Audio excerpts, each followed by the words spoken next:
శ్రీరామచంద్రుడు పుట్టిన స్థలికి మళ్ళీ రావడం జరుగుతూ ఉంది. అయోధ్యలో సుమారు 500 సంవత్సరాల తర్వాత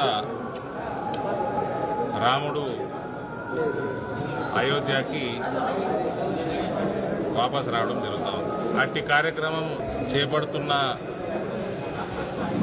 అయోధ్య ఆలయ ట్రస్టు సభ్యులందరికీ, ప్రధానమంత్రి మోడీ గారికి,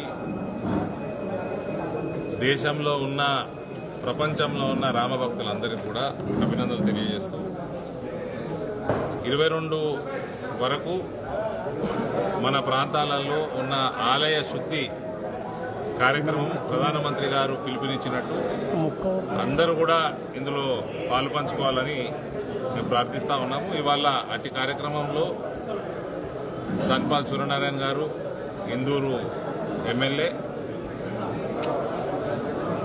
తో పాటు శ్రవంతి రెడ్డి గారు, floor leader municipality, Indur municipality corporator సోదర సోదరీమణులు, బీజేపీ జిల్లా అధ్యక్షులు బసవలక్ష్మణరసయ్య గారు,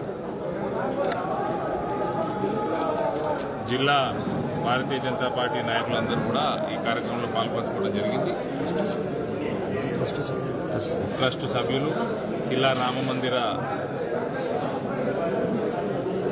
కమిటీ సభ్యులందరికీ కూడా నేను అభినందనలు తెలియజేస్తా ఉన్నాను. ఈ కార్యక్రమాన్ని మొత్తం పార్లమెంటు నియోజకవర్గ